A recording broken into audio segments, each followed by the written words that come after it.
By achieving certain goals during Amrit Kal, our government aims to attain this vision, the economy over Amrit Kal of the next 25 years, a blueprint for the Amrit Kal which is futuristic and inclusive. During the Amrit Kal, our government has comprehensively revamped the schemes for the Amrit Kal. The next phase of Ease of Doing Business 2.0 and Ease of Living will be launched. Government rules have recently been modernized for the needs of Amrit Kal. नमस्कार, मैं रवीश कुमार। भारत के अमृत काल में प्रवेश किए हुए 3 दिन हो चुके हैं। इन 3 दिनों में आपने कितना अमृत पी लिया, कुछ तो बताना चाहिए। हर बजट भाषण में धार्मिक, मिथकीय, शास्त्रीय, ऐतिहासिक और साहित्यिक रूपकों का इस्तेमाल होता रहा है, लेकिन अमृत काल की अवधारणा इन सब प्रतीकों के इस्तेमाल से काफी अलग है। बजट इसलिए हर साल पेश किया जाता है ताकि पिछले साल और उस साल के हिसाब का लेखा जोखा जनता के बीच प्रस्तुत किया जा सके। अगर 25 साल का विजन होगा तब आप उस बजट का मूल्यांकन कैसे करेंगे? मोदी सरकार में किसी योजना का टारगेट 5 से 10 साल का बताने का चलन काफी बढ़ गया है। टारगेट ही नहीं, 5 साल का बजट पहले ही साल में जोड़कर बता दिया जाता है। इससे होता यह है कि कौन सी योजना पर कितना पैसा उस साल खर्च हुआ है और वो योजना कब पूरी होगी, इसे ट्रैक रखना आसान नहीं होता। साफ साफ पता ही नहीं चलता। इस तरह से बजट आता तो इस साल के नाम पर है, मगर वो अब इस साल की बात ही नहीं करता है।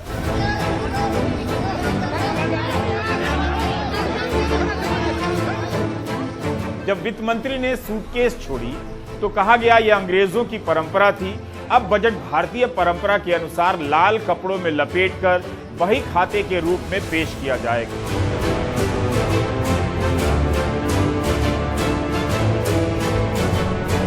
गुजरात में हर साल दिवाली के मौके पर नया बही खाता शुरू होता है और पिछले साल का बही खाता बंद हो जाता है। इसी तरह का चलन बंगाल, महाराष्ट्र और देश के दूसरे इलाकों में अलग अलग त्योहारों के समय होता है और हर साल बही खाता बदला जाता है।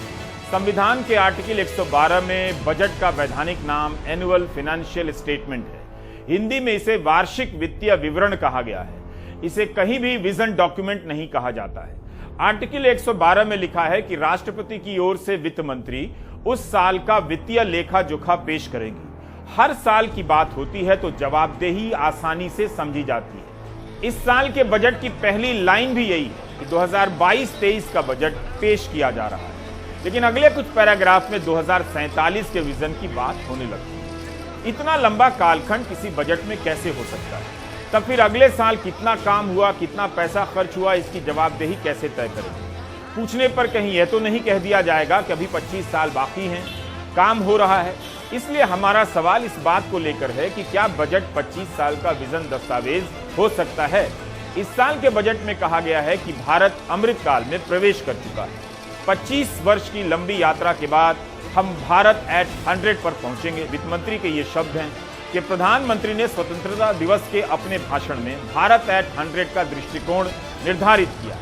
तो आप देखेंगे कि संवैधानिक और भारतीय परंपरा दोनों के हिसाब से बजट को 25 साल जैसे अनिश्चित और काल्पनिक समय सीमा से जोड़ना उचित नहीं समझा जा सकता है। सरकार को विजन जारी करना था तो वो अलग से कर सकती थी, लेकिन बजट को विजन डॉक्यूमेंट बनाने की इस परंपरा के बारे में एक बार ठहर कर सोचा जाना चाहिए। हम सभी जानते हैं कि हमारा प्रशासनिक और राजनीतिक जीवन नारियल फोड़ने से लेकर मुहूर्त निकालने की घटनाओं से भरा पड़ा है। उसके हिसाब से भी, मुहूर्तों के हिसाब से भी दिन में कई बार अमृत मुहूर्त आता है, लेकिन यहां तो 25 साल के लिए अमृत काल चला दिया गया। यही नहीं, बहुत तेजी से संवैधानिक काम और धार्मिक कर्मकांड का फर्क मिटता जा रहा है। अब यह नारियल फोड़ने तक सीमित नहीं लगता। जरूर कुछ लोग कहेंगे कि धार्मिक परंपरा पर सवाल मत कीजिए, लेकिन हमारा सवाल है कि क्या आप धार्मिक परंपरा की आड़ इसलिए ले रहे हैं कि सवाल ना किया जाए? तो क्या संविधान धर्मों के भीतर मौजूद अंधविश्वास और आडंबर की परंपरा को अवैध घोषित करने का अधिकार हमें नहीं देता है? क्या एक दिन वो अधिकार संविधान से भी ले लिया जाएगा कि धार्मिक परंपरा पर सवाल नहीं किया जा सकता? हमारी धार्मिक और संवैधानिक परंपरा में बही खाता केवल 1 साल का ही होता है, तो बजट में टारगेट 1 साल का ही होना चाहिए। 5 साल की बात हो सकती है, लेकिन कम से कम पहले साल का टारगेट ज्यादा स्पष्ट होना चाहिए। इस साल के बजट में वित्त मंत्री ने लिखा है कि पीएम गति शक्ति आर्थिक विकास और सतत विकास के प्रति हमारे नजरिए को बदलने जा रही है। सड़क, रेल, एयरपोर्ट, बंदरगाह, लोक परिवहन, जल परिवहन, लॉजिस्टिक के ढांचे को इससे बल मिलेगा। अजीब बात है कि 100 लाख करोड़ के प्रोजेक्ट के संबंध में केवल रोजगार पैदा होने की बात है, लेकिन कितना रोजगार पैदा होगा इसकी बात नहीं है। आत्मनिर्भर भारत के तहत प्रोडक्शन इंसेंटिव लिंक योजना के तहत 5 साल में 14 सेक्टरों में 60 लाख रोजगार पैदा करने की बात की जा रही है, लेकिन 100 लाख करोड़ के पीएम गति शक्ति में रोजगार की कोई अनुमानित संख्या नहीं बताई गई है। प्रधानमंत्री मोदी 15 अगस्त 2019, 15 अगस्त 2020, 15 अगस्त 2021 को लाल किला से इंफ्रास्ट्रक्चर पर 100 लाख करोड़ खर्च करने की घोषणा कर चुके हैं। कम से कम 3 साल बाद इस बजट में इस 100 लाख करोड़ के कुछ खर्चे का कुछ हिसाब तो देना ही चाहिए था। हम आपको तीनों भाषण सुनाना चाहते हैं। अच्छी चीज उसे अच्छी लगती है, उसे उसमें रुचि बनती है, और इसलिए हमने तय किया है कि इन कालखंड में 100 लाख करोड़ रुपया 100 लाख करोड़ रुपया आधुनिक इंफ्रास्ट्रक्चर के लिए लगाए जाएंगे, जिससे रोजगार भी मिलेगा, जीवन में भी एक नई व्यवस्थाएं विकसित होगी जो आवश्यकताओं की पूर्ति करेगी। इसमें अहम भूमिका रहेगी नेशनल इंफ्रास्ट्रक्चर पाइपलाइन प्रोजेक्ट की।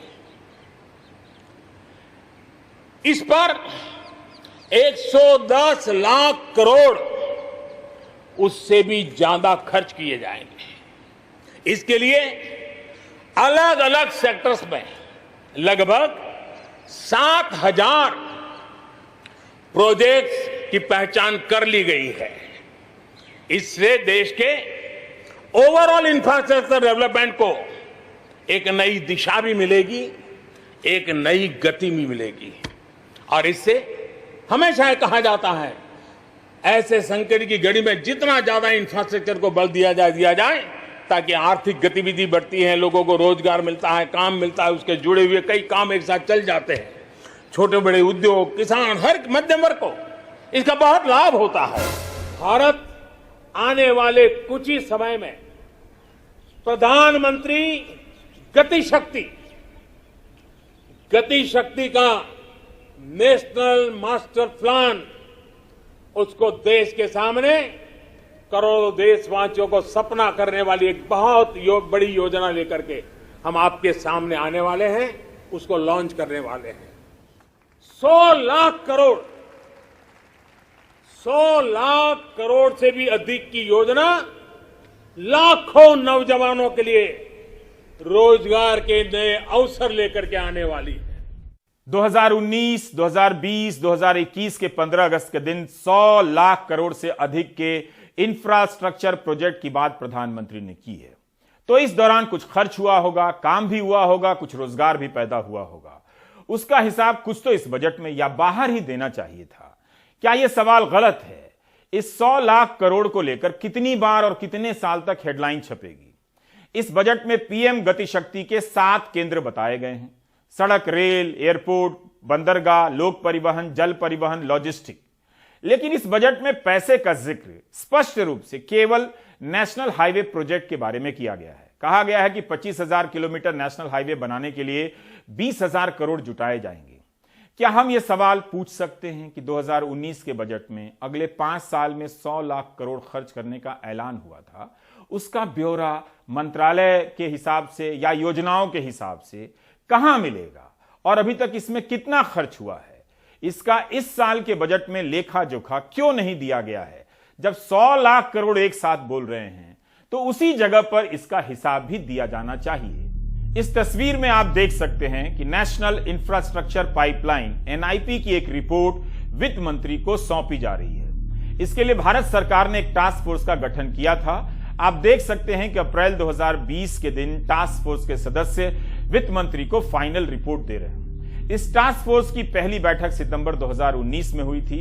इस टास्क फोर्स की रिपोर्ट के पहले पन्ने पर प्रधानमंत्री की तस्वीर है, उनके विजन की बात है। इसमें भी लिखा है कि अगले 5 साल में 100 लाख करोड़ रुपए खर्च होंगे इंफ्रास्ट्रक्चर पर। चौथे पन्ने पर बाकायदा रंगीन चार्ट बनाए गए हैं। इस पर टाइटल है इंफ्रास्ट्रक्चर विजन 2025, यानी इसकी डेडलाइन बिल्कुल साफ है, 2025 तक की है, जिसमें से 3 साल तो गुजर गए।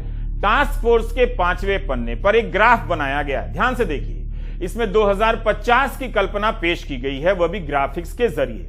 2050 ये तो 2047 तक के अमृतकाल से भी आगे चले गए हैं। इतना कमाल तो साइंस फिक्शन लिखने वाले भी नहीं करते हैं। जब यह रिपोर्ट 2019 में बन गई थी कि 5 साल में 100 लाख करोड़ कैसे और कहां कहां खर्च होंगे, तो इस बार तो कुछ रिजल्ट की बात होनी चाहिए थी। सरकारी सूचना एजेंसी पीआईबी की इस दिन की एक प्रेस रिलीज है। इसकी जानकारी काफी अहम है। इसमें 2019 से 2025 के बीच 100 लाख करोड़ के प्रोजेक्ट किस तरह के होंगे, कहां से पैसा आएगा, इसकी रूपरेखा दी गई है। पीआईबी ने अपनी रिलीज में लिखा है कि एनआईपी पर 111 लाख करोड़ खर्च किए जाएंगे। इस समय 44 लाख करोड़ की योजनाएं लागू की जा रही हैं। 33 लाख करोड़ के प्रोजेक्ट की तैयारी चल रही है और 22 लाख करोड़ के प्रोजेक्ट तैयार करने के लिए सूचनाएं जुटाई जा रही हैं, यानी शुरुआती काम चल रहा है। इसमें यह भी लिखा है कि इस पर राज्य सबसे अधिक 40% खर्च करेंगे और केंद्र 39% ही और प्राइवेट सेक्टर 21%। यानी इस 100 लाख के प्रोजेक्ट में केंद्र का हिस्सा आप प्राइवेट और स्टेट को एक साथ मिला दें तो सबसे कम है।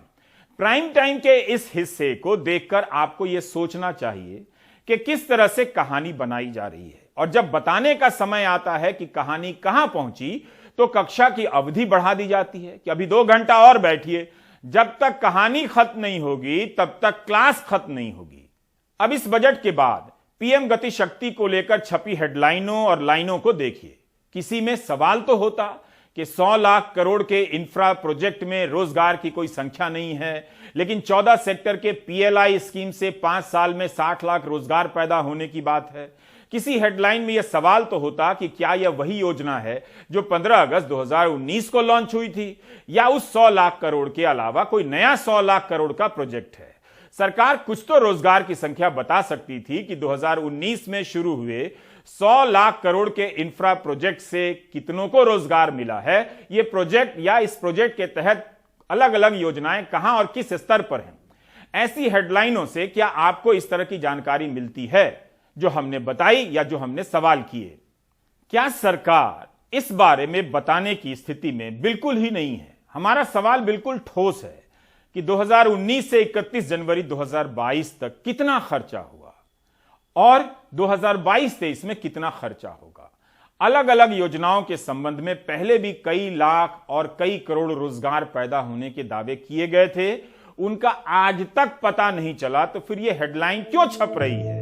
2018 में मुद्रा योजना के 3 साल पूरे होने पर अमित शाह ने कह दिया कि इससे 7 करोड़ से अधिक लोगों को रोजगार मिला है। 7 अप्रैल 2021 की पीआईबी की रिलीज में लिखा है कि इस योजना से 3 साल में 1 करोड़ 12 लाख लोगों को ही रोजगार मिला है। सितंबर 2015 में नितिन गडकरी ने ग्रीन हाईवे पॉलिसी लॉन्च की, कहा कि हाईवे के किनारे वृक्षारोपण से 5 लाख रोजगार पैदा होंगे। क्या गडकरी जी बता सकते हैं कि कितनों को अभी तक ग्रीन हाईवे नीति से रोजगार मिला है? उस दिन गडकरी ने कहा था कि हर साल पौधारोपण पर 1000 करोड़ रुपए खर्च किए जाएंगे 5 साल तक। क्या वे बता सकते हैं कि हर साल 1000 करोड़ का पौधारोपण हुआ या नहीं हुआ? 2016 में टेक्सटाइल सेक्टर को 6000 करोड़ का पैकेज दिया गया और कहा गया कि 3 साल में 1 करोड़ रोजगार आने वाला है। जब संसद में सवाल पूछा गया तो अगस्त 2021 में कपड़ा मंत्री ने कह दिया कि सरकार रोजगार का टारगेट फिक्स ही नहीं करती है। 14 सेक्टरों के पीएलआई स्कीम से 5 साल में 60 लाख रोजगार पैदा होंगे। इसमें रोजगार की संख्या कैसे निकल आई? और 100 लाख करोड़ के इंफ्रा प्रोजेक्ट में कितने रोजगार पैदा होंगे, इसमें से यह संख्या क्यों नहीं निकल पा रही है? 100 लाख करोड़ के प्रोजेक्ट के संबंध में हम जितना रिसर्च करते रहे उतना ही हम अंधेरी सुरंगों में भटकते रहे। एक दर्शक और पाठक के रूप में आप कितना पैसा और समय टीवी और अखबार को देते हैं? लेकिन ज्यादातर ने इस मामले में रंगीन हेडलाइन बनाकर ही छुट्टी कर ली, जबकि हम वही बता रहे हैं जो सरकार इस योजना को लेकर पहले कह चुकी है, जो हेडलाइन पहले छप चुकी है। इसलिए हमारा सवाल सिंपल है और हम फिर से दोहराना चाहते हैं कि 2019 में 100 लाख करोड़ का इंफ्रास्ट्रक्चर प्रोजेक्ट लॉन्च हुआ, 44 लाख करोड़ का प्रोजेक्ट चालू भी हो गया था, तो कितना रोजगार पैदा हुआ? 2022 के बजट में 2019-21 का हिसाब क्यों नहीं है? कितना रोजगार पैदा हुआ, कितना काम हुआ, उसका डेटा कहां है? तीसरा सवाल यह है कि किस आधार पर दावा किया जा रहा है कि 14 सेक्टर में पीएलआई स्कीम से अगले 5 साल में 60 लाख रोजगार पैदा होगा। इस कार्यक्रम को तैयार करने में काफी मेहनत लगती है। हर दिन 12 से 14 घंटे तक दस्तावेजों को पढ़ता रहता हूं और दिन भर टाइप करता रहता हूं, उंगलियां दुखने लगती हैं। हम जानते हैं कि इस तरह के कार्यक्रम देखने का धीरज दर्शकों में नहीं बचा है और इसे न्यूज चैनलों ने ही बर्बाद किया है। एक बार आपका यह देखने का धीरज खत्म हो जाए तो चैनलों का काम आसान हो जाता है। न्यूज के नाम पर कुछ भी चलाने का मौका मिल जाता है। न्यूज चैनल भी 2 मिनट 30 सेकंड का वीडियो बनाकर ठेलते रहते हैं ताकि आप उसे ही फॉरवर्ड और वायरल करते रहें। कुछ हल्के फुल्के बयानों को सूचना या न्यूज समझकर मस्त रहें। यह इसलिए किया जाता है कि एक बार सूचना की समझ बर्बाद हो जाए तब सूचना का धंधा करना आसान हो जाता है।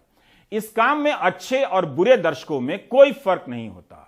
हमारे अच्छे दर्शक भी प्राइम टाइम के एपिसोड से सिर्फ अपने बयान यानी बाइट का हिस्सा निकालकर ट्वीट करते रहते हैं। प्रोग्राम का पूरा लिंक कभी शेयर नहीं करेंगे। उन्हें सिर्फ उस 30 सेकंड में अपने चेहरे को दिखाने का उससे मतलब रहता है, जैसे वो कार्यक्रम केवल सिर्फ 30 सेकंड का था। अब देखिए, हमारा खोजना बंद नहीं हुआ है कि 100 लाख करोड़ का अलग अलग प्रोजेक्ट चल रहा है, तो कहीं तो हिसाब किताब होना चाहिए। इस क्रम में हमें एक वेबसाइट मिली, नेशनल इंफ्रा पाइपलाइन का डैशबोर्ड। यह साइट निवेशकों के लिए लगती है, लेकिन तब भी पैसे का हिसाब किताब तो यहां स्पष्ट रूप से मिल जाना चाहिए। इस पर नहीं तो किसी और वेबसाइट पर। जितना हम खोज सके नहीं मिला, तो आम जनता कैसे जानेगी कि कितना काम हुआ है? जाहिर है बजट सबसे आसान तरीका होता है, लेकिन बजट में तो विस्तार से बताया ही नहीं गया। इस सवाल से विपक्ष और सत्ता पक्ष के सांसद भी जूझ रहे हैं। तभी तो तृणमूल कांग्रेस के सौगता रॉय और भारतीय जनता पार्टी के दुष्यंत सिंह ने सवाल किया, जिसका जवाब तत्कालीन वित्त राज्य मंत्री अनुराग ठाकुर ने 22 मार्च 2021 को दिया।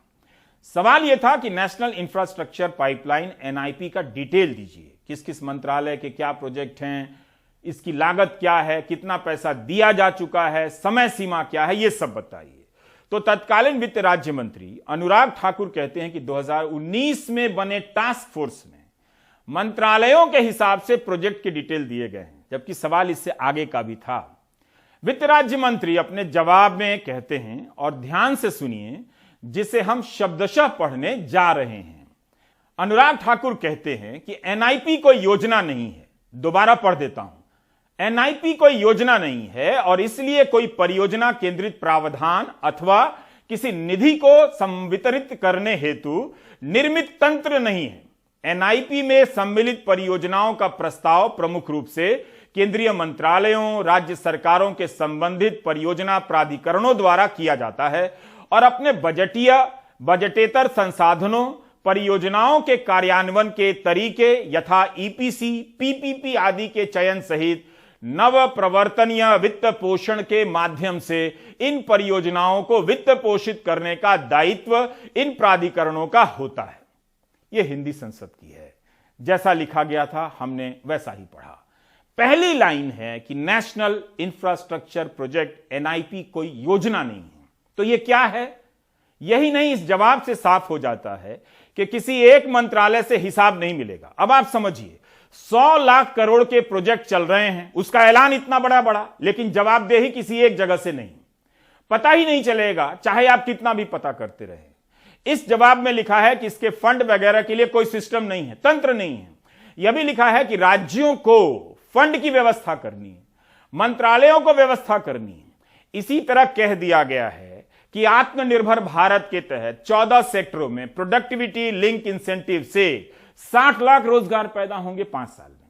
क्या आत्मनिर्भर भारत का यह स्कीम इसी 100 लाख करोड़ के इंफ्रा प्रोजेक्ट से अलग है या इसके तहत आता है? सरकार को साफ करना चाहिए। और आप गौर से देखिए कि रोजगार और महंगाई को लेकर पूछे गए सवाल पर वित्त मंत्री का जवाब कितना स्पष्ट रहा। एम्प्लॉयमेंट के बारे में मैं जरूर बोलूंगी। बहुत सारे भाई साहब, पैंडेमिक के वजह से पूरे दुनिया में बहुत उथल पुथल हुआ, जॉब्स में नुकसान हुआ बहुत देशों में, हमारे यहां भी। मगर हमने आत्मनिर्भर भारत के दौरान बहुत सारे ऐसे अनाउंसमेंट किया जिसमें बहुत लोगों के जॉब्स इंटैक्ट रही। हां, जिनको नुकसान हुआ उनको अभी हम धीरे धीरे बहुत स्कीम्स के द्वारा हेल्प करके आ रहे हैं। ये नहीं नकार, I am not denying that there has been impact on jobs, मगर एकदम कुछ नहीं किया वो सही भी नहीं है। वित्त मंत्री कह रही हैं कि जिन्हें नुकसान हुआ है उन्हें धीरे धीरे बहुत स्कीम के जरिए मदद की जा रही है। क्या वित्त मंत्री उनकी बात कर रही है जिनकी नौकरी चली गई? क्या ऐसी किसी को मदद पहुंची है, या उस सेक्टर की बात कर रही हैं जो संकट में था? साफ नहीं है। सिर्फ यह मान लेना कि महामारी में नौकरियां गई हैं काफी नहीं है। इतनी मेहनत करनी पड़ रही है सच्चाई का पता लगाने में। जबकि भारत अमृतकाल में प्रवेश कर चुका है। अगरबत्ती जलाइए। बजट इस लोक जीवन में सुधार के लिए होता है, परलोक की कल्पनाओं से जुड़े शब्दों का इस्तेमाल इसमें नहीं होना चाहिए, वरना इस बजट को पारलौकिक बजट कहा जाना चाहिए, लौकिक बजट नहीं। 100 लाख करोड़ के प्रोजेक्ट का ये हाल है। बढ़ेगा तो सबका बढ़ेगा। जो ये सोच रहा है वो बहुत बड़ी गलतफहमी में है कि बढ़ेगा तो सबका बढ़ेगा। अमृतकाल में दिल्ली की आंगनवाड़ी महिला कर्मी 3 दिनों से इस ठंड में प्रदर्शन कर रही हैं, दिल्ली और केंद्र सरकार की नीतियों के विरोध में। इनका कहना है कि सितंबर 2018 में प्रधानमंत्री ने आंगनवाड़ी महिला कर्मियों का मानदेय बढ़ाने की घोषणा की थी, लेकिन 2 साल 10 महीने बाद भी इसके हिसाब से आज तक भुगतान नहीं हुआ। इस समय आंगनवाड़ी कार्यकर्ताओं को दिल्ली में 9,678 रुपए मिलते हैं। 2017 में इसमें 5,000 की वृद्धि की गई थी, जो आज तक नहीं मिली। दिल्ली सरकार ने दिल्ली के कई इलाकों में चल रहे सहेली समन्वय केंद्रों में महिला कर्मियों से समेकित बाल विकास परियोजना के दायरे से बाहर के काम करवाने शुरू कर दिए हैं, लेकिन कई महीनों से पूरा मानदेय नहीं मिला, ये इनका कहना है। वेतन के अलावा भी इनकी कई मांगे हैं। तो ये अमृतकाल का हाल है।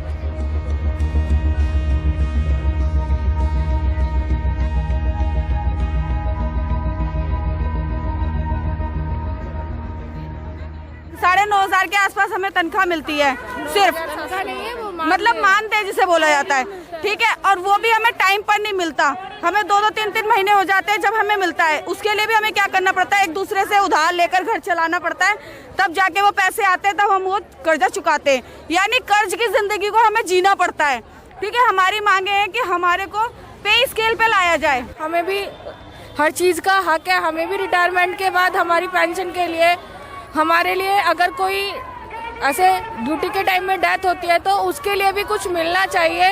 ऐसा नहीं है, हमारे लिए तो कुछ है ही नहीं ना। और जो सिंगल मदर है उनके लिए कितनी दिक्कत की बात है। आप सोचिए, जो जेंट्स के साथ रहते हैं उन्हें तो फिर भी कुछ करने का रहता है कि उनका सपोर्ट है, लेकिन जो सिंगल मदर है उसको तो कोई सपोर्ट ही नहीं होती। सबसे बड़ी बात है ना कि हम लोग इतना मेहनत करते हैं, सारा काम हमसे करवाया जा रहा है। पेंशन का काम हमसे करवाया जाता है, जितना वेरिफिकेशन है सारा हम करते हैं, जानवरों के जांच हम करते हैं, कितना काम करवाते हैं आंगनवाड़ी वर्कर से, लेकिन उस हिसाब से हमें सैलरी नहीं मिलती। सैलरी क्या, हमें मानधन जो कहा जाता है हमें नहीं दिया जाता। निर्मला सीतारमण जो वित्त मंत्री हैं, उन्होंने एक बार फिर आंगनवाड़ी के लिए काफ़ी सारे हवाई दावे किए हैं। एक सेंट्रल मांग जो सभी आंगनवाड़ी वर्कर्स, सभी स्कीम वर्कर्स की बनती है, वो है रेगुलराइजेशन की मांग, कर्मचारी के दर्जे की मांग। क्यों केंद्र सरकार इस पर चुप है? हमें आपका झुंझुना लॉलीपॉप नहीं चाहिए। आप ये बताइए कि आप बजट में फंड एलोकेट्स करके हमें कर्मचारी का दर्जा देके वेतनमान क्यों नहीं लागू करते हैं? इन्होंने बेनिफिशरीज के साथ, चाहे वो डायरेक्ट बेनिफिट ट्रांसफर के नाम पर हो, न्यू एजुकेशन पॉलिसी के नाम पर हो, धोखाधड़ी करने का काम किया है। साथ ही स्कीम वर्कर्स के साथ भी, आंगनवाड़ी वर्कर्स के साथ भी ये वही धोखाधड़ी कर रहे हैं। आप अमृतकाल में प्रवेश कर चुके हैं। यह बहुत अच्छा मौका है अजर अमर हो जाने का। जहां कहीं ये अमृत मिले, 2-4 लोटा अमृत पी लीजिएगा, फिर ना नौकरी की जरूरत होगी, क्योंकि आप अमर हो जाएंगे तो खाने की जरूरत नहीं होगी। अमर होने पर बीमारी का डर नहीं रहेगा तो अस्पताल की जरूरत नहीं होगी, और फिर पढ़ने लिखने की जरूरत तो पहले ही समाप्त की जा चुकी है। अमृत काल में लोटा लोटा अमृत पीते रहिए, ब्रेक लेते रहिए।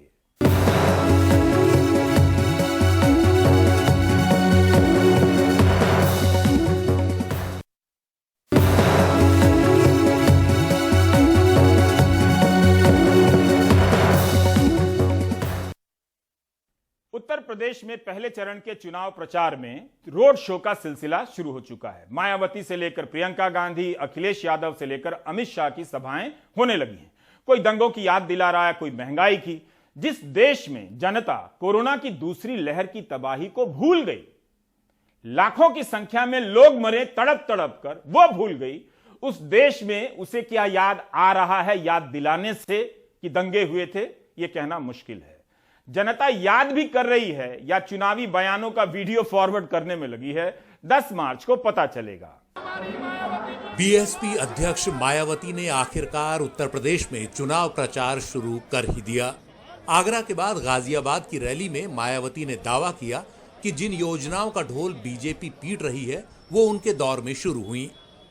बीएसपी की रही सरकार में गौतम बुद्ध नगर के जेवर क्षेत्र में ताज इंटरनेशनल एयरपोर्ट व एविएशन हब एवं नोएडा से बलिया तक 8 लेन की गंगा एक्सप्रेसवे आदि परियोजनाओं के द्वारा यूपी में रोजगार व विकास को नया आयाम दे रही थी जब बीएसपी की सरकार थी। आप लोगों को मालूम है 4 बार यूपी की मुख्यमंत्री रही मायावती के लिए इस बार चुनौती बड़ी है। पूरे यूपी में अनुसूचित जाति के लिए 84 सीटें आरक्षित हैं। 2007 में इनमें से 62 सीटों पर बीएसपी जीती, 2012 में इनमें से 58 सीटों पर सपा जीती और 2017 में इनमें से 70 सीटें बीजेपी ने अपने नाम की। लेकिन बीएसपी समर्थकों की उम्मीदें बनी हुई हैं। महंगाई भी कम थी, समाधान भी बहुत था, गरीब आदमी की बहुत सहायता करी थी उन्होंने, इसलिए हम बहन जी की तरफ से ही वोट देंगे। उधर बीजेपी का चुनाव अभियान जोरों पर है। गुरुवार को उप मुख्यमंत्री केशव प्रसाद मौर्य ने गाजे बाजे के साथ कौशाम्बी की सिराथू सीट से पर्चा भरा। उनके साथ बीजेपी अध्यक्ष जेपी नड्डा और अपना दल की नेता अनुप्रिया पटेल भी मौजूद रहीं। इस सीट से अनुप्रिया की बड़ी बहन पल्लवी पटेल को सपा ने केशव प्रसाद मौर्य के खिलाफ उतारा है। पल्लवी पटेल और उनकी मां कृष्णा पटेल का दल अपना दल कमेरावादी सपा के साथ गठबंधन में है, लेकिन केशव प्रसाद मौर्य ने इससे बेपरवाह अखिलेश यादव को ही चुनौती दे दी। अखिलेश यादव जी आके नामांकन करें और तब भी कमल खिलेगा। अखिलेश यादव को चुनौती दे रहे हैं कि आपके खिलाफ लड़े। चुनौती मुझे देने की आवश्यकता नहीं है, वह दाखिल करें तब भी कमल खिलेगा। मैंने कहा। उधर बीजेपी नेता और गृह मंत्री अमित शाह पश्चिमी यूपी के अनूप शहर में अखिलेश यादव के शासन को माफिया का शासन बताते नजर आए। 5 साल के अंदर भारतीय जनता पार्टी के शासन में माफियाओं का पलायन हो गया है। माफिया 3 ही जगह है, या तो उत्तर प्रदेश के बाहर है, या तो जेल में है, या तो अखिलेश यादव की सूची में विधायक बनने के लिए। माफियाओं को उल्टा कर सीधा करने का काम हमारे प्रदेश के मुख्यमंत्री योगी आदित्यनाथ ये विधायक बनेंगे। पहले दौर में चुनाव के लिए अखिलेश यादव भी पश्चिमी उत्तर प्रदेश में डेरा डाले हुए हैं। गुरुवार को बुलंदशहर और नोएडा में प्रचार के दौरान वो योगी आदित्यनाथ के तीखे बयानों पर पलटवार करते दिखे। पहले चरण में यहाँ के लोगों ने ऐसी हवा चलाई है कि भारतीय जनता पार्टी और खासकर मुख्यमंत्री जी, उनको समझ में नहीं आ रहा कि क्या कहा जाए। वो हमारे मुख्यमंत्री हैं, वो कोई कंप्रेसर थोड़ी है कि हमें ठंडा कर देंगे। हमारे बहुत सारे लोग हैं, जानते होंगे, फ्रिज में ठंडी चीज रखने के लिए कंप्रेसर होता है। कंप्रेसर खराब हो जाए तो क्या मुख्यमंत्री जी हमारे कंप्रेसर हैं? यूपी में कांग्रेस के अभियान का नेतृत्व कर रही प्रियंका गांधी ने पश्चिमी यूपी के अनूप शहर और सिकंदराबाद में घर घर प्रचार किया। उन्होंने जोर दिया कि विकास के आधार पर ही चुनाव लड़ा जाना चाहिए। मैं बार बार कह रही हूँ कि चुनाव को विकास के आधार पर लड़ना चाहिए। जनता जानना चाहती है कि विकास के लिए क्या किया है। जाति पर आधारित और सांप्रदायिकता पर आधारित चुनाव नहीं लड़ना चाहिए और जनता को जवाबदेह बनाना चाहिए नेताओं को। बार बार मैं ये कह। प्रचार की इस गर्मजोशी के बीच गुरुवार शाम मेरठ में प्रचार कर रहे AIMIM के असदुद्दीन ओवैसी के काफिले पर फायरिंग की खबर आई। छिजारसी टोल प्लाजा के पास 4 गोलियां चली, जिनमें से 2 ओवैसी की गाड़ी पर लगी, लेकिन वो बाल बाल बच गए। अल्लाह बचाना जब चाहता है तो कोई कुछ नहीं कर सकता। तो अब ये सरकार का काम है कि इंडिपेंडेंट जांच करवाएं और इसका सही तरीके इनको पकड़ा जाए। उत्तर प्रदेश में 10 फरवरी को पहले दौर के मतदान में 58 सीटें दांव पर हैं। यहां का चुनावी माहौल बाकी यूपी में चुनावी हवा का रुख तय करेगा। Bureau report, NDTV India. आप देख रहे थे प्राइम टाइम। नमस्कार।